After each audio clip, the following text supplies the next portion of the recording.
Bonjour, aujourd'hui nous allons approfondir notre discussion sur les fonctions dans le langage C. Il y a deux aspects particulièrement intéressants quand on parle des fonctions en microcontrôleur. La première, ça va être la taille que va prendre la fonction à l'intérieur de notre programme. La seconde, c'est le temps d'exécution de la fonction à chaque fois qu'on en fait un appel. Pour commencer notre analyse, on va utiliser l'exemple bien connu Blink des librairies Arduino. Plutôt que d'utiliser Arduino IDE, on va utiliser AVR Studio parce que par la suite, ça va nous permettre de faire des analyses un petit peu plus poussées, entre autres en faisant des points d'arrêt, puis en regardant le code des assemblées de nos exemples. On commence sans plus tarder. Pour les expérimentations aujourd'hui, on va utiliser le Arduino Micro qui est muni d'une puce ATmega 32U4. Et pour la programmer, on va utiliser le PicKit4 en mode JTAG. Ça va nous permettre, entre autres, d'avoir un mode debug plus tard. Pour un petit feedback visuel, on va utiliser la LED, qui est, elle, connectée au port C bit 7. Puis pour regarder l'aspect temporel, on va utiliser un oscilloscope qui va être connecté sur la sortie du port C bit 7, là, directement sur la plaquette blanche. Le reste du montage importe peu pour l'instant. Pour ceux qui se demandent comment je fais pour savoir que c'est port C bit 7, on utilise simplement le schéma qui est disponible directement sur le site d'Arduino. Si on agrandit un petit peu la zone proche de la LED, on voit là, que la LED est pour les Arduino, ça serait considéré comme IO 13, donc la pin 13 numérique. Mais dans notre cas à nous, on voit bien là, c'est relié à PC7, donc port C bit 7. On va donc commencer par créer un projet à l'intérieur de Atmel Studio. Nous, on va utiliser l'importation d'un sketch Arduino. On va lui donner un nom un peu significatif. Disons démo fonction link. Je vais le mettre sur mon bureau. On va aller chercher le sketch. Le sketch peut varier. Bon, l'endroit où le sketch va être sur votre ordinateur va varier, dépendamment de votre installation. Moi, il est dans C, programme file, Arduino, exemple, basic, blink. C'est lui qu'on va utiliser. Le IDE de mon système est installé dans la même patte, mais sous Arduino. Nous, on n'a pas un Uno, mais on a bien un micro. C'est ici. Puis on utilise le ATmega 32U4. La création du projet va être quand même assez longue, donc on va y aller en accéléré pour cette partie-là. Donc le code obtenu est sensiblement le même qu'on aurait dans Arduino IDE. Si on descend plus bas, on a la fonction setup qui est appelée seulement qu'au début et la fonction loop qui est appelée de façon perpétuelle à l'intérieur de notre programme. Ici, si on va voir le define qui correspond à LED built-in, on voit là, que lui, c'est l'équivalent de mettre 13. On se rappelle que dans le schéma, on avait vu que c'était l'IO numérique 13 qui correspondait à notre LED sur cette plaquette-là. Donc, il la met en output, il l'allume, il attend un délai de 1 seconde, il l'éteint, il attend un délai de 1 seconde. Donc, on devra voir notre LED clignoter à toutes les secondes. Il y a plusieurs façons de télécharger le programme à partir de Atmel Studio. Nous, on utilise le JTAG, donc il va falloir lui spécifier c'est quoi l'outil. On peut voir ici, là, en ce moment, l'outil n'est pas spécifié pour communiquer avec notre plaquette, donc on va lui donner notre outil, qui nous est un PicKit4. Puis l'interface qu'on va utiliser, c'est le JTAG. Je vais tout de suite configurer la vitesse maximum, qui est de 4 millions dans ce cas-ci. Et on peut maintenant procéder au premier téléchargement.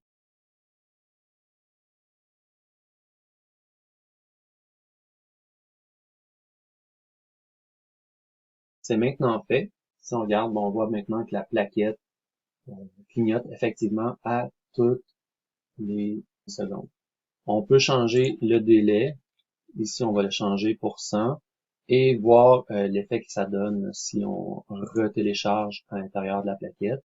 On voit maintenant que ça clignote un petit peu plus vite. Déjà, à ce point-ci, on peut utiliser la sonde de l'oscilloscope pour vérifier l'aspect temporel. Ce qu'on va faire, on va s'ajouter une fenêtre pour l'oscilloscope. À l'oscilloscope, on voit que le temps où le signal est haut correspond bien à 100 millisecondes et le temps où il est bas, 100 millisecondes. Donc, c'est excellent.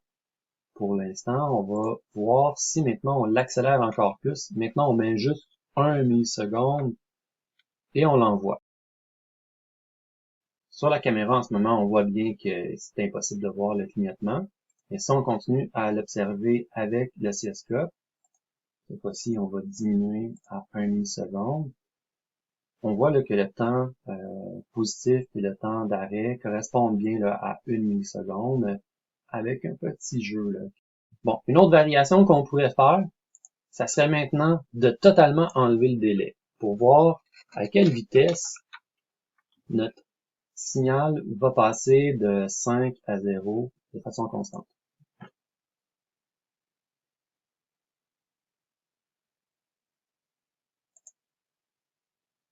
C'est beaucoup plus bas. Maintenant, on va le diminuer, disons à 10 microsecondes, notre nouveau signal.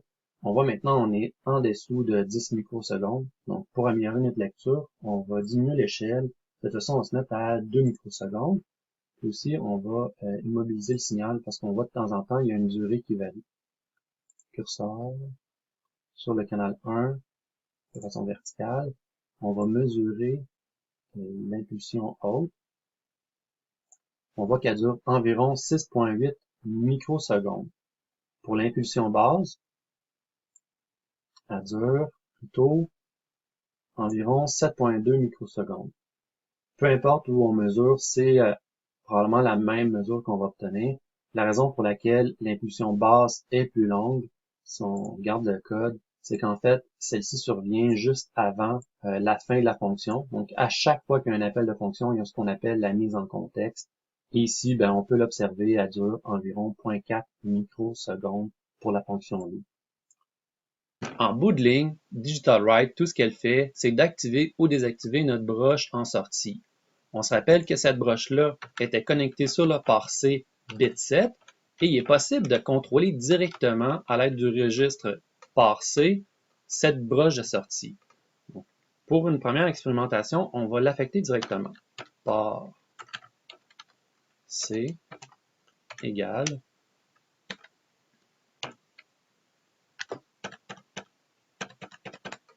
on active le bit 7 et ensuite on met port C à 0. On pousse ça à l'intérieur de notre code et on va voir la différence.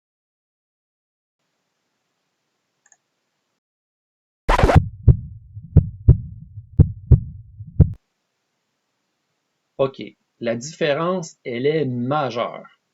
On peut le voir directement en ce moment. On va se donner un petit peu plus de précision pour être capable d'aller lire exactement la durée de l'impulsion positive qui est rendue maintenant. Installer les curseurs.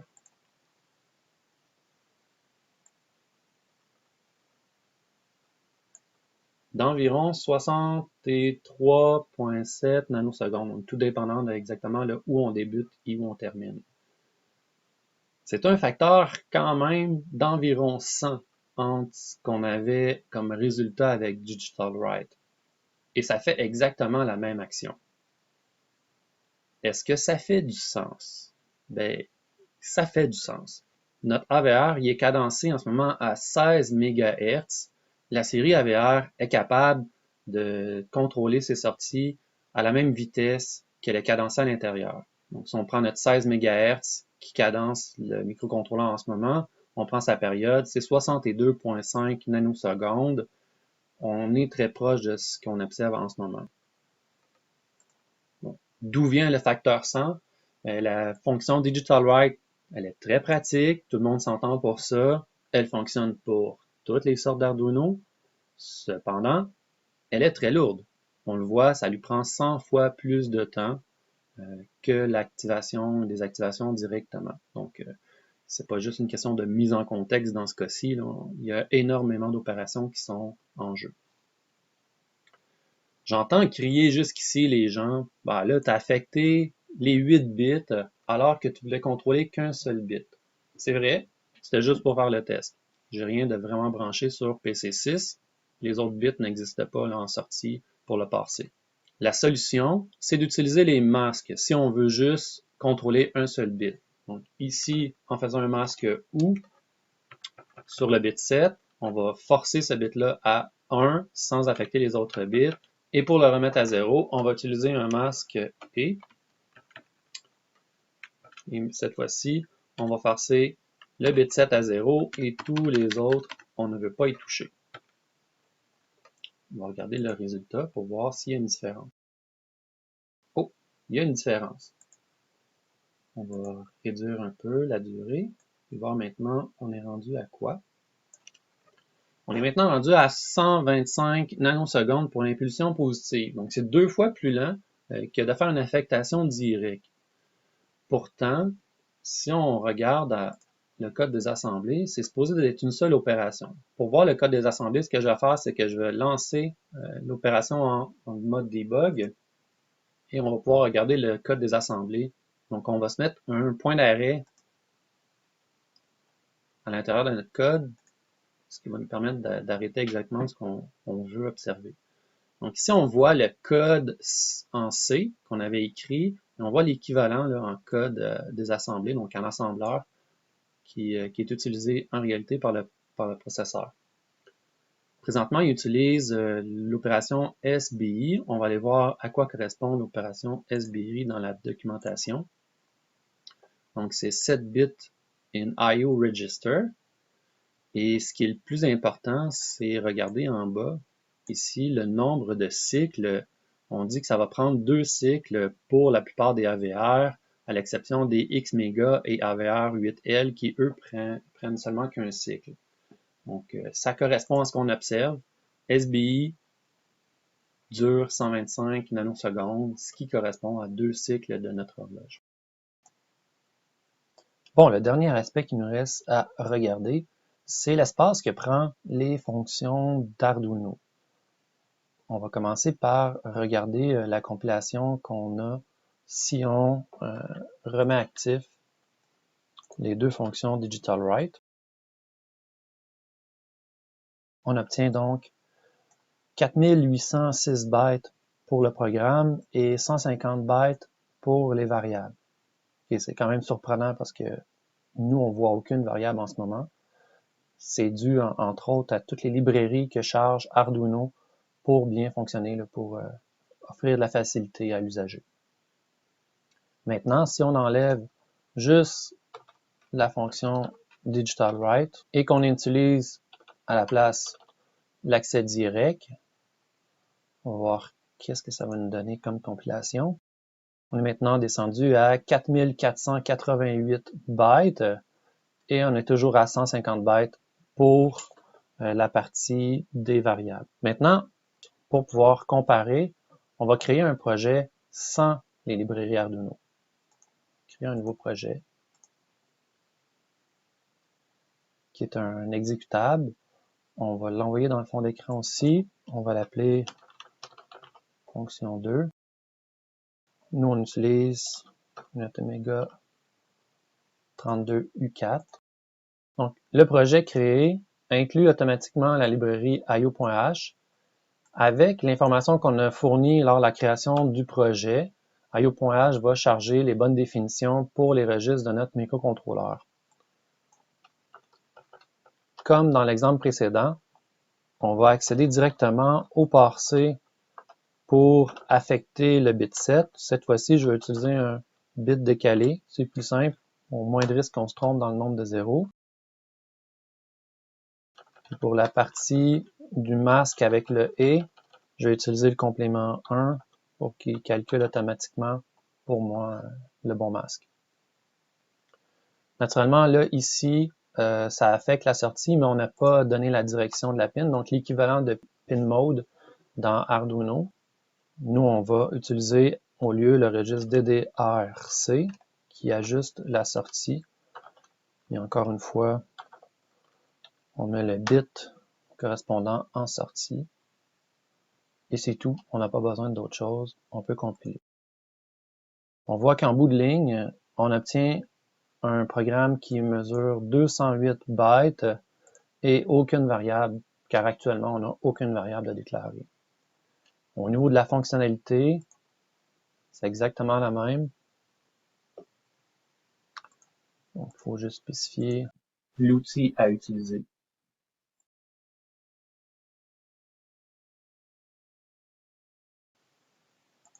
On va le mettre en mode debug pour être capable d'observer le code qui a été généré. Encore une fois, je vais aller mettre un point d'arrêt. On regarde en désassemblée. Il reconnaît toujours le code comme étant un set bit et un clear bit. Donc, on s'attend encore aux mêmes performances au niveau temporel. On va juste enlever le point d'arrêt pour le voir à la CSCOP. On est revenu aux mêmes performances que précédemment, avec seulement 208 bytes pour le programme. Donc, naturellement, là, on n'a pas la communication USB et tout le reste qui est supporté en arrière, qui n'est pas nécessaire pour notre projet. Certaines personnes vont dire c'est pas très lisible, par exemple, donc, naturellement comparé à l'autre terminologie où on utilisait Digital Write avec des define, on peut faire exactement la même chose. Dans un premier temps, on va se faire une petite macro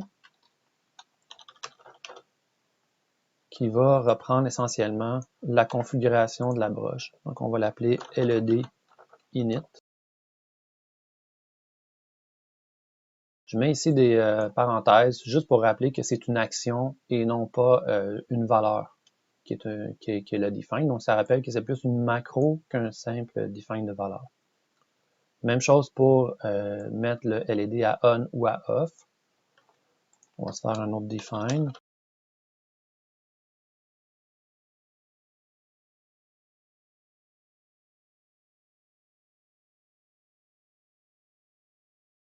On essaie ça. Toujours la même grosseur de programme. On a téléchargé. On a toujours les mêmes performances. Alors, en bout de ligne, on a un code très lisible, très simple à comprendre, très performant. Bien évidemment, les librairies Arduino sont très pratiques. Elles facilitent énormément l'utilisation des plaquettes qui sont compatibles.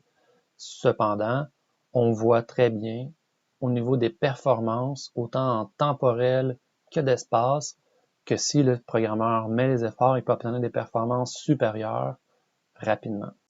N'oubliez pas de liker la vidéo si vous avez aimé et de vous inscrire à la chaîne pour d'autres vidéos du même type. Merci et à la prochaine.